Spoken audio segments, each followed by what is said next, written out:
In 1929, Victor Westfall, who owned the Fallbrook hardware store on the corner of Main and Alvarado, was appointed volunteer fire chief. In 1930, the paper reported, San Diego County will furnish a fire truck if Fallbrook can supply at least 10 men and abide by the rules and bylaws of the recently organized County Firemen's Association. 23 men signed up.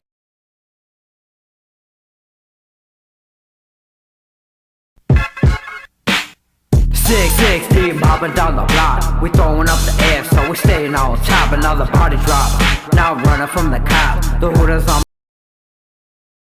my ass, but I just sit back and laugh on me. Fuck a crap. Had to blast his ass. Another Hollywood dumb trying to stash that gun. You call it murder. I call it having fun. Gang banging under this killer Cali sun. Fuck it, time to drink up, cause now I'm on the run. Trying to duck and dodge bitch ass shit. I can't be careless, gotta watch every move. Motherfucker. Public service announcement. Recently ran across this video as it comes up as the #1 search result on YouTube when you type in Fallbrook. Has 5K views and was uploaded a month ago. Was originally looking for the first video, came across this gem. Placed a concerned citizen call to the Fallbrook sheriffs to ask why the our family's taxpayer dollars are going to fund police being featured in a music video portraying our town in such a way. Well, the receptionist was unable to find a badged officer to speak to, so we got pushed off onto a basement paper pusher named Bev. I guess our hard-earned money doesn't go too far with our local precinct. I explained I was calling to find out if the sheriff department was aware of some of their officers being featured in a music video that contained lyrics like, "The sheriff is a bitch, fuck the cops, murder is fun," talks about selling rocks, heroin, even goes as far as incorporating news clips of sizable drug busts and arrests in our area like they are a trophy and deserving of bragging rights. The entire video features graffiti-lined, trash-ridden streets around town, while these punks stand on buildings that don't belong to them, swing climbing, standing on traffic poles that I'm sure their lucrative taxable drug empire helps pay to maintain.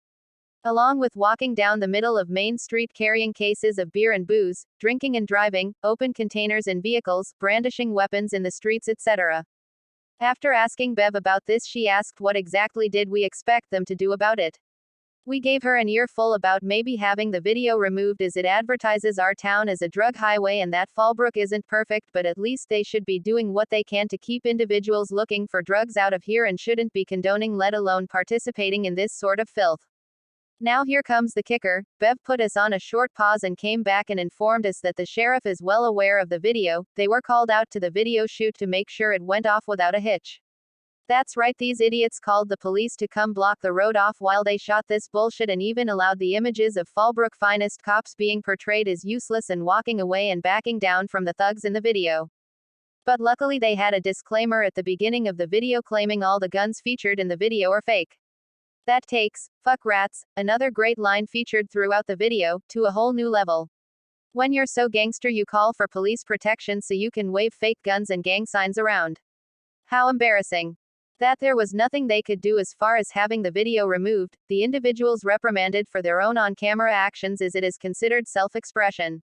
The cherry on the top is when she reassured us the police took keeping our town safe seriously and a high priority and to call them anytime we needed. She told us to have a nice day and that was that. So Fallbrook, that's what your tax dollars are going to.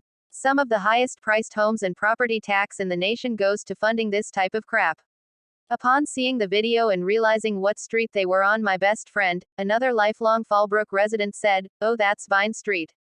I won't even go down that street these days." No one should feel that way ever, especially hard-working contributing members of our community. These idiots are the same ones associated with selling and administering heroin to my son in 2009 when they left him for dead. I would never treat my community like this. The one my parents built our home in 1958, ran an electrical business out of and wired up over 280 homes throughout. They lived their lives out here and it's sickening to see what it's become. They raised their kids, their grandkids and even great-grandkids here. It's 2023 and we are wondering if we should even continue to live here with our dogs. If you'd like to see the video in its entirety, I'll send it to you so you won't need to look it up and contribute to their monetary gains. Our community needs to start sticking up for itself, since our elected officials don't seem to care. This is unacceptable. The drug epidemic running rampant in our communities is unacceptable, and losing our children is unacceptable. Do better, Fallbrook. I'm coming straight out of the phone.